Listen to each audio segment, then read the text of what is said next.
هل مدرستك أو جامعتك ممكن تكون سبب في نجاحك في المستقبل أو لأ؟ أكيد. أي مجتمع حضراتكم عايشين فيه، في مجتمعين هما اللي بيحددوا إزاي أنت هتنجح في المجتمع ده، إزاي اللي أنت بتقوله ده. خليني أدي لحضراتكم مثال حضراتكم فكروا فيه. تخيل إن أنت المجتمع اللي أنت عايش فيه هو الدايرة الكبيرة دي، وحضرتك هنقول إن أنت موجود في النص. حضرتك أو حضرتك أو أي حد منكم يتخيل ده.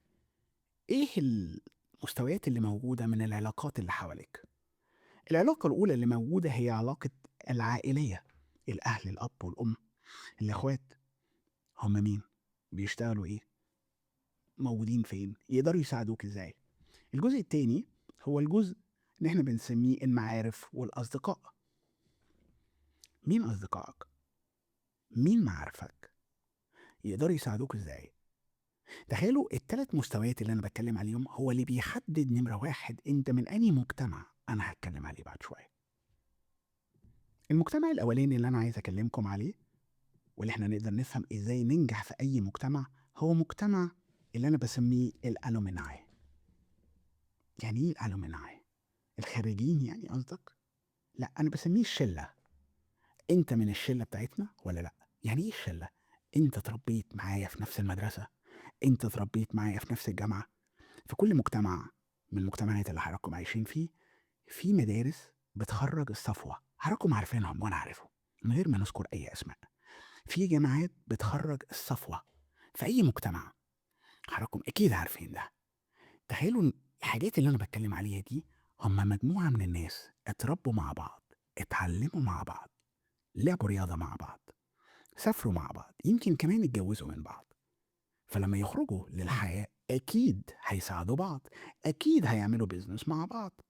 عشان كده دايما الدايرة دي زي ما أنا رسمت الدايرة اللي أنت تقدر تفهم منها علاقاتك، هي الدايرة دي دايرة مغلقة. المجتمع ده مش هيسمح لك لو أنت مش جاي من المدرسة دي أو جاي من الجامعة دي إن أنت تخش وتبقى معانا. ليه؟ لأن هما بيلعبوا على كونسبت مهم، ولو أنت مكانهم هتفكر كده، وهي المورال.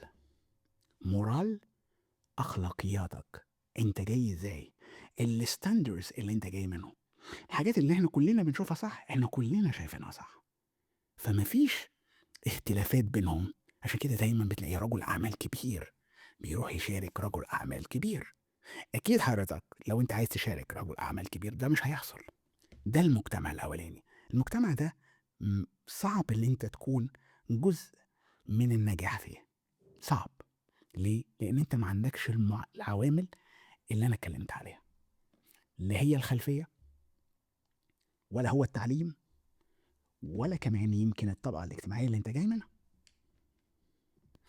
أمال المجتمع اللي أنا أقدر أنجح فيه، ولا أكيد حضراتكم مستنيين تعرفوا هو في عوامل للنجاح. طب للناس اللي جاية بقى من مدارس حكومية وجامعات حكومية ويمكن غالبا ما عندهمش أصلا أي فرصة في الحياة، الأمور مش أحسن حاجة، هل في فرص؟ أكيد في فرص.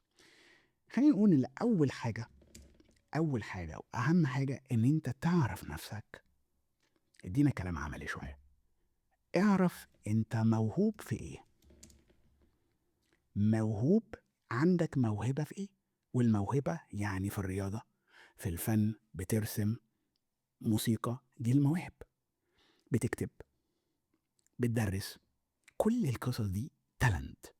انت ممكن تكون بكرة الصبح مو صلاح، انت ممكن تكون دكتور عظيم، اي حاجة بقى من الحاجات دي. طب انا يا دكتور ما ماليش في موضوع المواهب، انا اكتشفت نفسي انا فاشل. فاين، ده راحت. اتنين، التعليم، knowledge. النوليدج دايما هتدي لك حاجه بنسميها فيرست موف. انت هتعمل اول خطوه ليه؟ انت عندك العلم، بتفكر احسن. النهارده تركيزك في المدرسه او في الكليه او حتى بعد ما اتخرجت ممكن تدي لك القدره بالتعليم ان انت تكون شخص مختلف عن اللي حواليك فتنجح فتتقدر. فده تاني حاجه من التعليم. طيب لو انا ما نجحتش في التعليم ولا في الموهبه هروح ليه؟ هروح لنمرة 3، إن أنا لازم أغير الكالتشر أو الثقافة اللي أنا فيها، الموقع اللي أنت فيه. سافر، هاجر، روح مجتمع تقدر تشوف فيه قيمتك ويقدر هو يقيمك. المجتمعين مختلفين، المجتمعين ما بيشتغلوش مع بعض. لازم تبقى فاهم انت هتنجح في أي مجتمع ازاي.